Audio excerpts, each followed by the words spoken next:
We're asked to complete the table to show each number rounded to the nearest 10 and the nearest 100. And we'll show how to do this using the number line as well as using the formal rules for rounding. So we first want to round 584 to the nearest 10.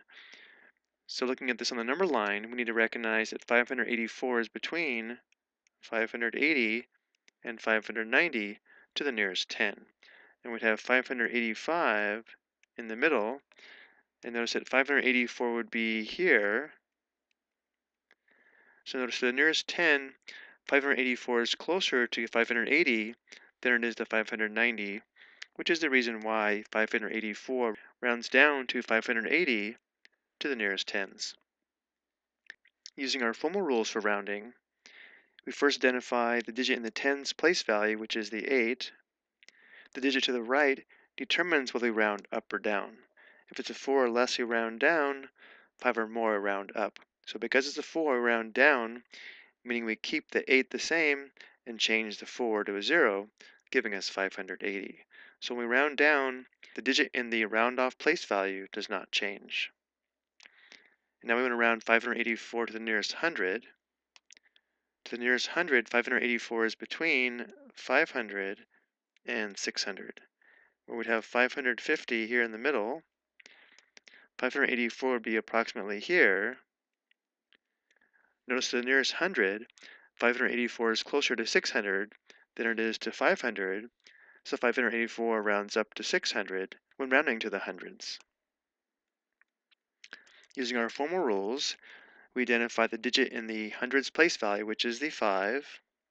The digit to the right determines whether we round up or down. So because we have an 8 here, which is 5 or more, we round up. Because we're rounding up, we increase the 5 by 1, so it becomes 6, and the tens and the ones place value becomes 0, giving us 600. Next, we're going to round 907 to the tens and the hundreds. So 907 is between 900 and 910 to the nearest 10, where 905 would be here in the middle. Notice 907 would be approximately here. So because 907 is closer to 910 than it is to 900 to the nearest 10, 907 rounds up to 910 when rounding to the tens place value. Using our formal rules, notice how the 0 is in the tens place value.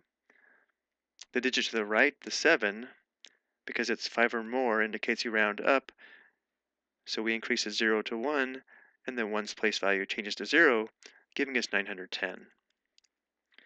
Now we want to round 907 to the nearest hundreds. 907 is between 900 and 1000 to the nearest 100. 950 would be here in the middle. 907 is way over here on the left. Because 907 is closer to 900 than it is to 1000, 907 rounds down to 900 when rounding to the hundreds place value.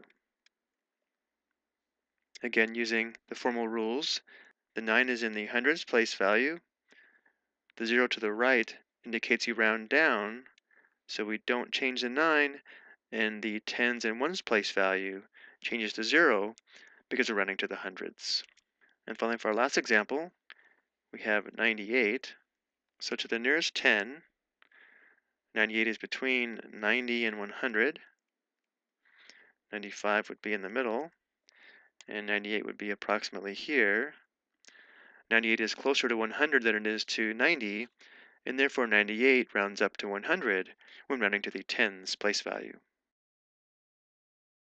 And now rounding to the hundreds, 98 is between 0 and 100 to the nearest hundreds place value.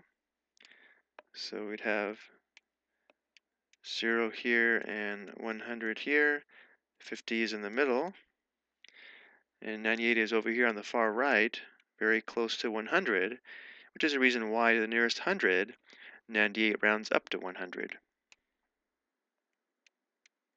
Using our formal rules, notice how we don't have a digit in the hundreds place value, so if we had to include one, it would be a 0.